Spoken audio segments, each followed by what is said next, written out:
Educação à distância, mudando realidades.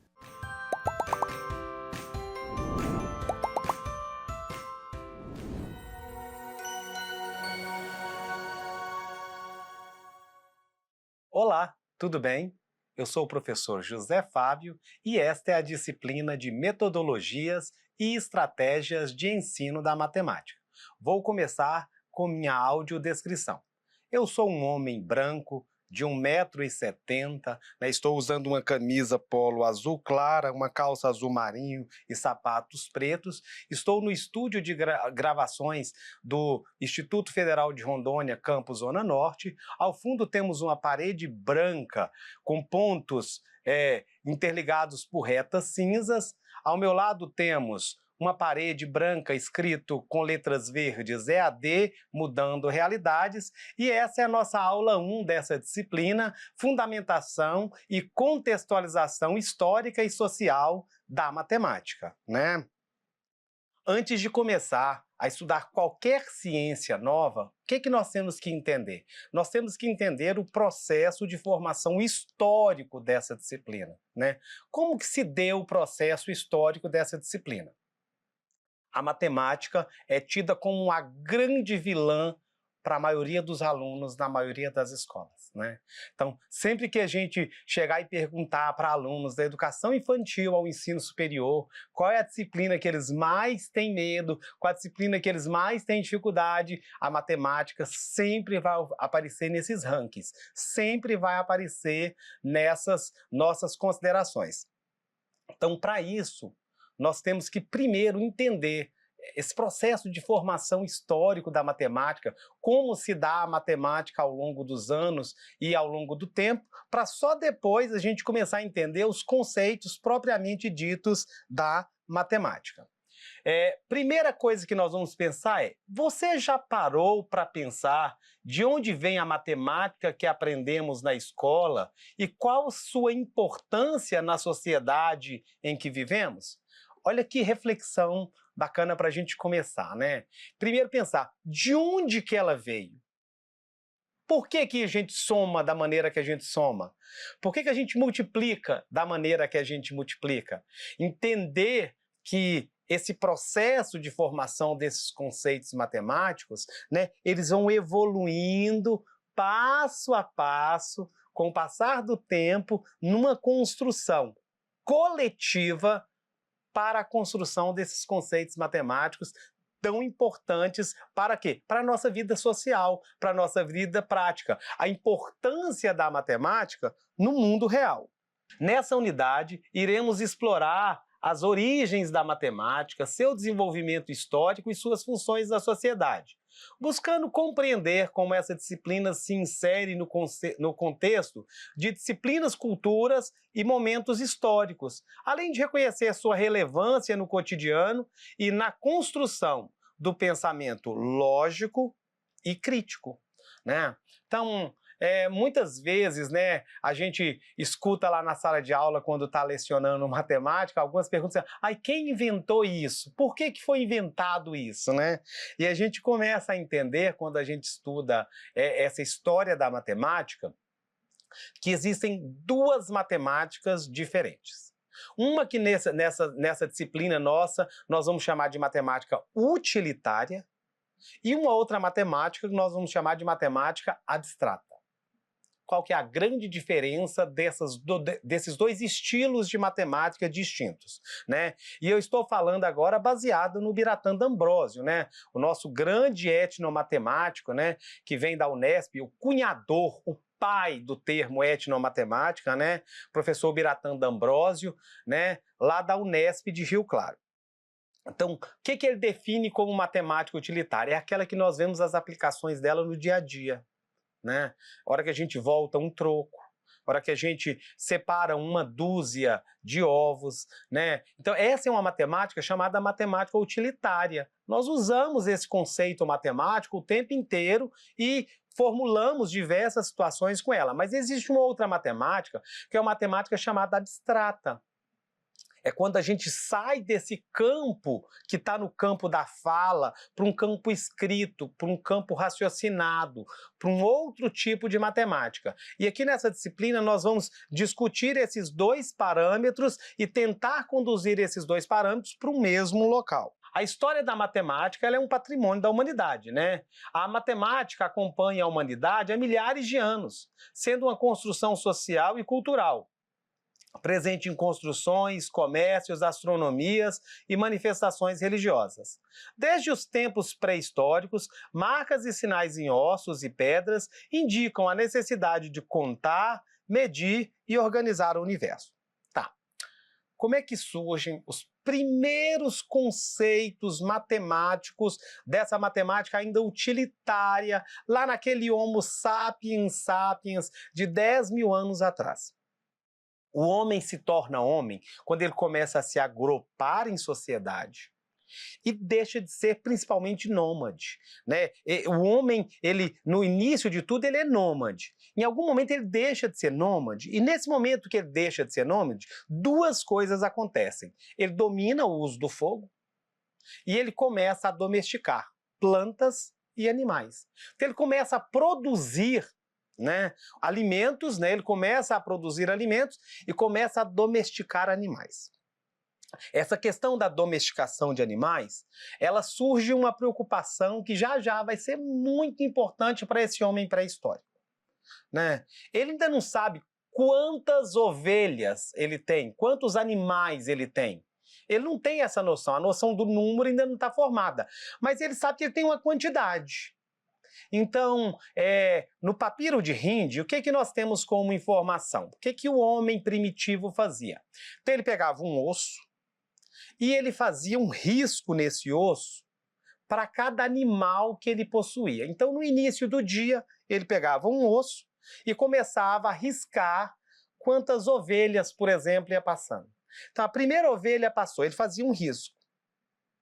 A segunda ovelha passava, ele fazia um segundo risco. Até então, esse homem não sabia o que era o número 1, o número 2, o número 5. Ele fazia uma relação que, em matemática, nós vamos chamar de relação biunívica. Biunívica. Ele está relacionando uma quantidade a um risco nesse momento, não a um número. Então, no final do dia, ele tinha alguns riscos ali. Para ele não sabia se ele tinha 14, 15, 17. Ele sabia que cada risco correspondia a um animal que ele possuía. No final do dia, na hora que ele ia recolher esses animais, o que ele fazia? O animal voltava, ele colocava o dedo no primeiro risquinho. Um próximo animal passava, um risco, um dedo no segundo risquinho. E assim até terminar os risquinhos. O que ele tinha uma certeza no final do dia? Se todos os animais passassem e ainda tivesse risco, tinha animal faltando. Ele tinha que ir atrás desse animal que estava faltando. Passou o dia, tem mais animais do que risco, alguma coisa aconteceu. Ele ganhou, algum animal a mais apareceu, ele deixou de contabilizar no início do dia, mas era o controle que esse homem primitivo possuía de animais. Uma outra maneira que o homem primitivo tinha para fazer essa contabilidade de animais era pegar pequenas pedras e colocar em um pequeno saco. Então, para cada animal que saía, ao exemplo do risco no osso, ele iria colocar uma pedrinha nessa sacolinha dele. No final do dia, para cada animal que voltasse, ele iria tirar uma pedrinha da sacolinha. E a relação também estaria acontecendo. Então esse é o primeiro momento de contagem do ser humano. Isso é uma contagem ainda pré-histórica, né? Ele não está contando 1, 2, 3, ele não está fazendo esse tipo de situação. Ele está fazendo uma relação entre o ser e alguma outra coisa. Essa relação que eu chamei nessa aula nossa de relação bionívica. Segundo o Instituto Politécnico de Lisboa, a história da matemática é uma trajetória de descobertas, revisões e acumulação de saberes, refletindo as necessidades sociais e a curiosidade humana. Então, o que acontece? A matemática ela vai surgindo de acordo com que as necessidades acontecem.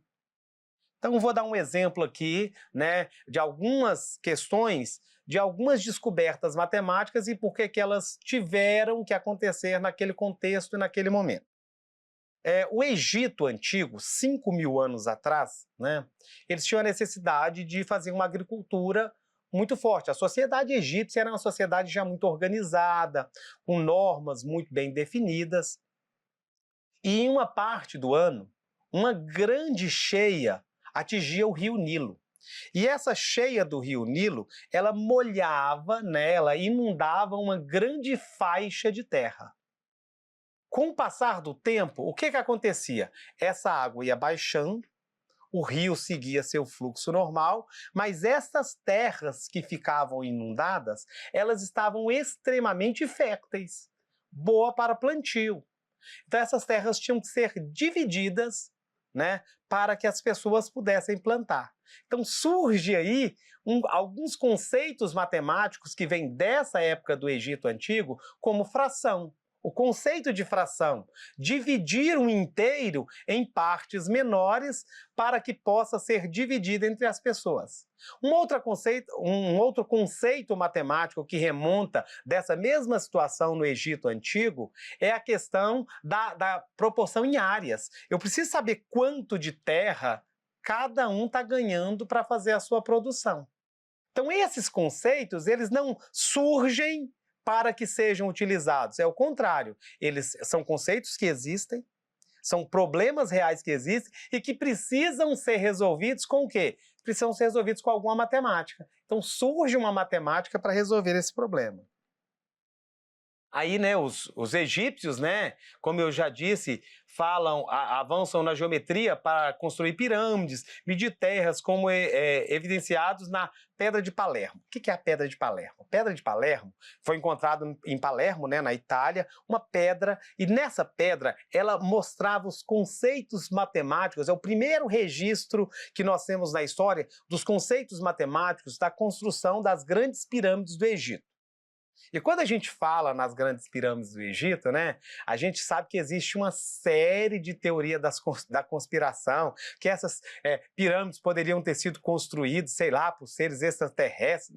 Não tem como, né? Existe todo o processo de construção dessas pirâmides, né? Essas pirâmides, elas têm um registro muito grande de como é que funcionavam as medições, como é que essas pedras eram deslocadas, como é que elas subiam e elas eram içadas para os pontos mais altos, como é que essas pedras chegavam até o Egito, né? Tudo isso já tem registros muito grandes e fiéis ao que acontecia. Uma curiosidade, né, sobre a construção das pirâmides do Egito antigo é que elas não eram construídas por escravos, como a gente costuma imaginar, né? Eram pessoas que trabalhavam no regime de servidão, elas tinham salários. Poderiam ser salários baixos, a gente sabe, mas elas recebiam, porque era um trabalho tido como um trabalho de alta tecnologia para aquela época. Então, construir uma pirâmide naquele momento era um momento muito histórico, e como aquilo era muito necessário, existia um pagamento para que aquilo fosse feito. Então, no Egito, eles tinham que desenvolver muito desses registros matemáticos. Essas medições que eram feitas no Egito, elas se tornaram tão famosas que pessoas do mundo antigo inteiro viajavam até o Egito para poder estudar como é que os egípcios realizavam tantas construções maravilhosas, né? Nós temos também os babilônios, né, que criaram um sistema de numeração com base 60, influenciando medidas de tempo e ângulos atuais. O que é esse negócio de base 60? Né? Nós vamos falar em uma aula mais à frente sobre o sistema de numeração decimal. A nossa base de contagem é uma base decimal. Nós temos 10 algarismos, do 0 até o 9, e com esses algarismos nós escrevemos todos os números. Vamos deixar isso para a aula que nós vamos estudar sobre esse assunto. Mas no sistema de numeração babilônico, não, a base era 60. Eles agrupavam as coisas de 60 em 60. Aí a gente vai pensar assim, nossa, mas que loucura! Mas até hoje a gente utiliza muita coisa do sistema babilônico. Por exemplo, nós contamos o tempo na base 60. A cada 60 segundos nós temos 1 minuto. Então, observaram que essa troca de 60 para 1 nós ainda utilizamos? Utilizamos também na questão de ângulos, né? Uma circunferência trigonométrica ela é dividida em 360 partes, ou seja, 6 grupos de 60 graus. Então, esses conceitos remontam da Babilônia antiga. A Índia desenvolve o sistema decimal, incluindo o conceito de zero, revolucionando o cálculo e a representação de números. Referências em avanços matemáticos até hoje. A matemática indiana é, sem sombra de dúvidas, para a nossa matemática atual, a que teve um avanço temporal que fica para a história do mundo mesmo. São eles que desenvolvem o sistema indo-arábico numérico que nós utilizamos até hoje, incluindo o número 0 até o número 9 e criando o sistema decimal. O matemático responsável por essa sistematização é chamado de Al-Khwarizmi. Do nome dele, nós herdamos o nome algarismo, né? Então, o Al-Khwarizmi, né, ele era um matemático, né, indiano e árabe, na verdade, desculpem, né, e quando ele desenvolve esse sistema de contagem, ele está preocupado em resolver problemas para aquela época, que nós utilizamos esses conceitos até os dias de hoje. Essas culturas fundamentaram o que hoje chamamos de formação do conhecimento matemático, ou seja, isso que nós vamos ter como patrimônio da humanidade. Os matemáticos antigos, né, nessa matemática bem antiga mesmo, eles preocupavam com conceitos que, para aquele tempo, já eram modernos, né? Para aquele tempo já eram conceitos que já eram avançados para aquela sociedade. O conhecimento matemático se desenvolveu por meio de intercâmbios culturais, contribuindo para uma evolução contínua ao longo do tempo. E é fundamental valorizar essas origens na prática pedagógica, promovendo uma educação mais significativa, contextualizada e democrática. Nós temos 2 exemplos bem bacanas de como esse intercâmbio cultural acontecia no mundo antigo. O primeiro grande exemplo que nós temos, né, é do matemático Euclides, um matemático grego do século IV a.C., que escreveu a obra mais importante de toda a história da matemática, chamado Os Elementos. Os Elementos de Euclides eram 13 livros, onde ele organizava nesses 13 livros todo o conhecimento matemático do mundo antigo. Então, o Euclides ele foi uma pessoa que ele viajou, né, para o Egito, para a Mesopotâmia, ele viajou para a Pérsia, para vários lugares diferentes e reuniu todo o conhecimento. Uma curiosidade é que nós não temos acesso mais aos 13 elementos de Euclides. Desses 13 livros que ele escreveu, nós só temos acesso a 3 volumes dessa obra que foram desviados da Biblioteca de Alexandria. O que nós temos são referências a esses livros. O livro propriamente dito nós não possuímos. Ptolomeu, que é um matemático romano, né, da cidade de Roma, ele foi o que teve acesso direto aos 13 elementos e ele escreveu muito sobre esses livros de Euclides. Como é que esses livros se perdem? Existia uma cidade, né, chamada Alexandria, que é o segundo nome que a gente tem que falar, que é Alexandre, né? Alexandre foi um discípulo de Aristóteles, né, que se tornou imperador na Macedônia, conquistou muito do mundo antigo, né? Conquistou a Pérsia, por exemplo, né? E montou uma cidade chamada Alexandria, em homenagem ao seu próprio nome, né? A capital do Império Macedônico. Então, o que acontecia? Ele mandou construir uma biblioteca. E todo o conhecimento do mundo antigo ia para a Biblioteca de Alexandria. Então, tudo que se produzia de conhecimento em qualquer área do mundo antigo era registrado na Biblioteca de Alexandria. Então era uma biblioteca muito grande, com um acervo muito grande e um acervo que possuía muita riqueza de detalhes.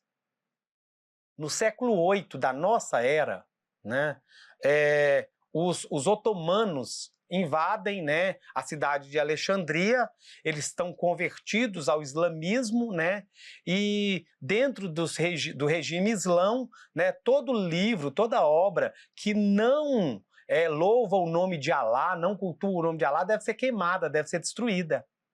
Então eles entram na biblioteca de Alexandria e botam fogo em todo livro que não saúda o nome de Alá. Né?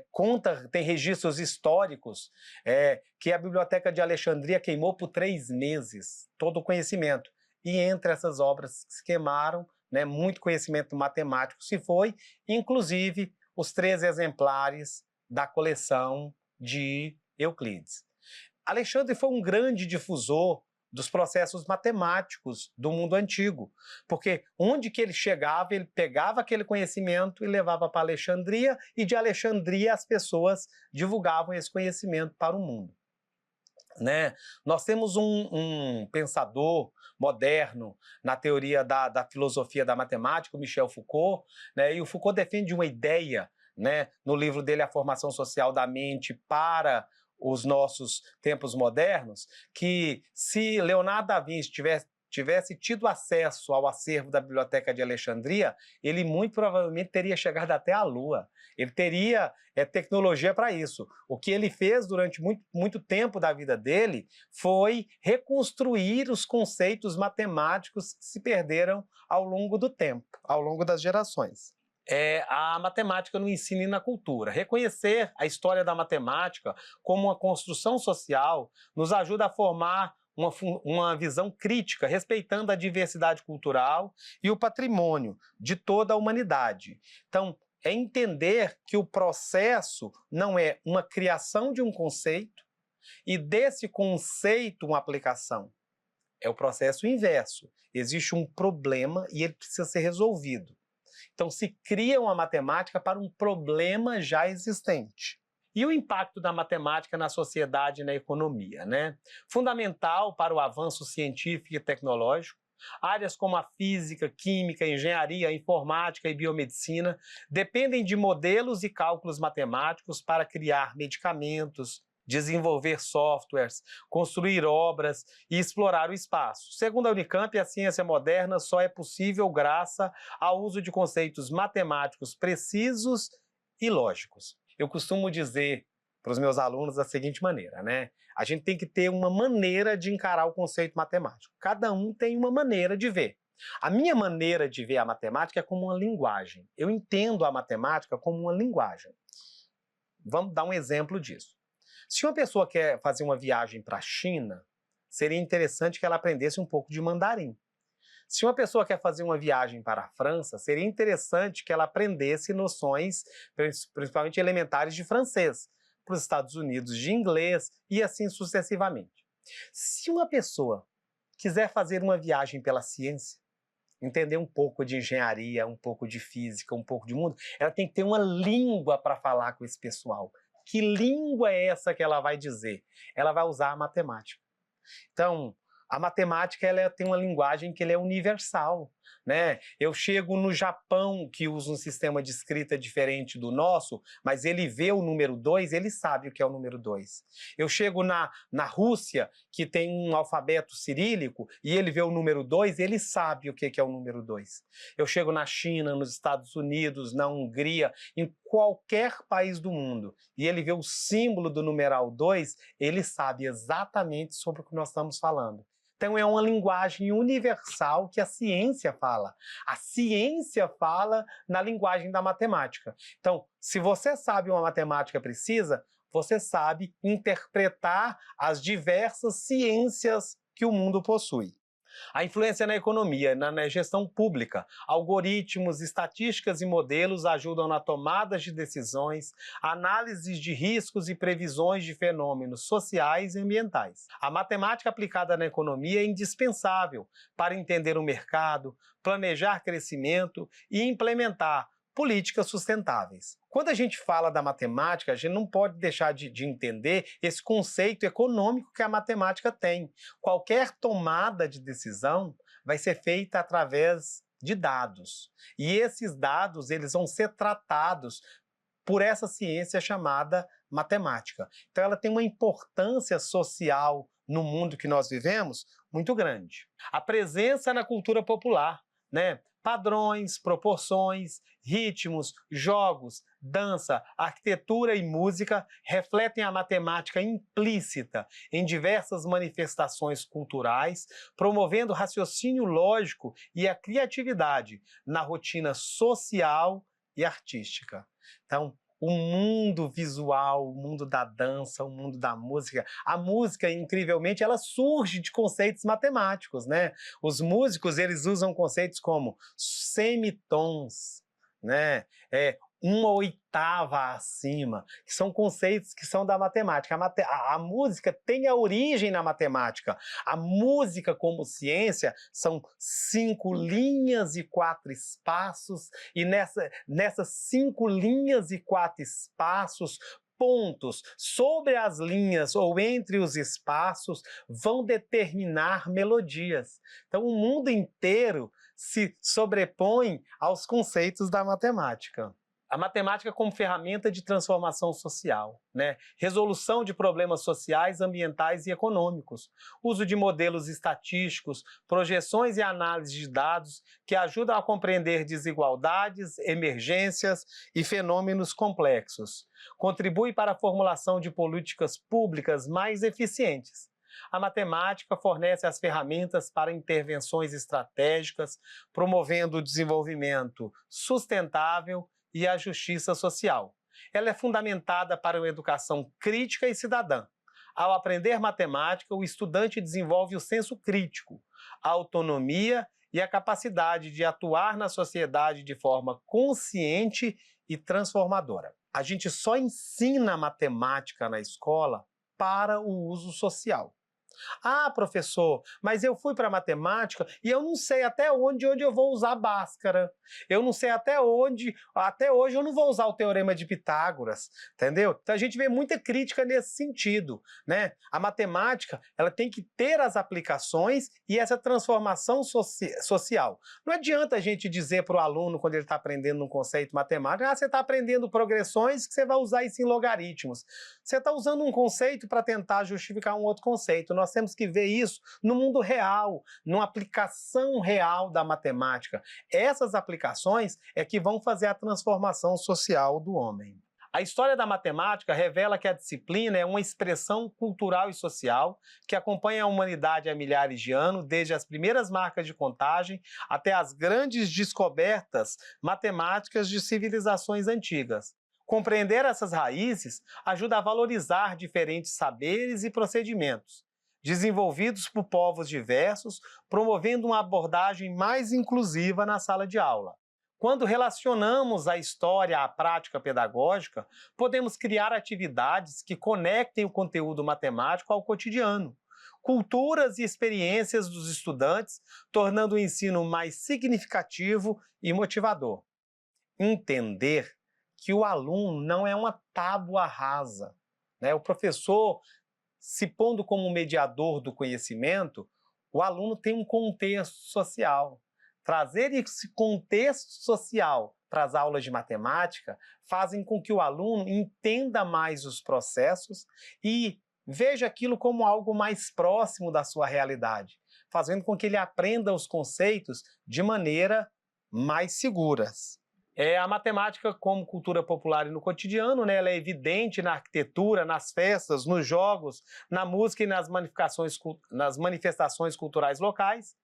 Né, ela busca promover atividades que envolvam proporções nas construção de casa, organização de festas ou jogos matemáticos para ajudar a mostrar que a matemática é parte natural da vida das crianças e dos jovens. Essas ações tornam o aprendizado mais lúdico, relevante e conectado ao universo dos estudantes, fortalecendo sua identidade cultural e suas referências sociais. Então, o que nós vamos buscar?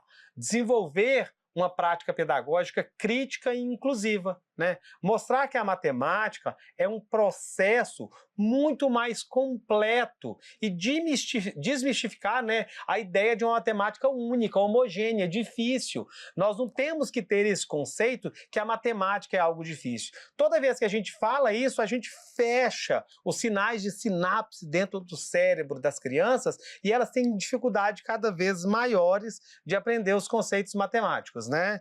Então, o que nós temos aqui?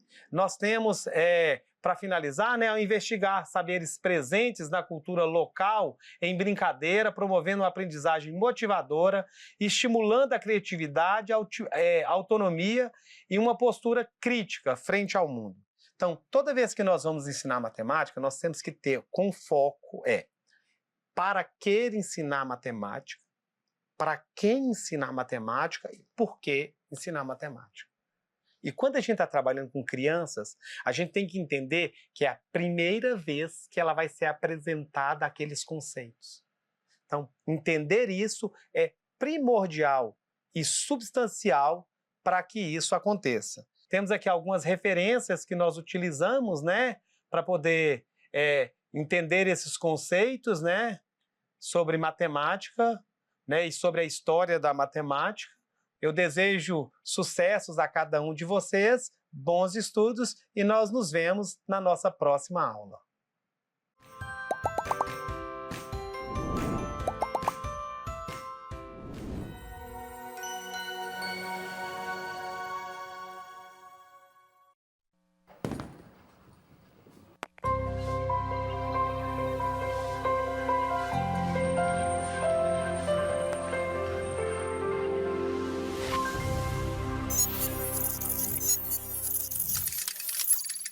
Educação à distância, mudando realidades.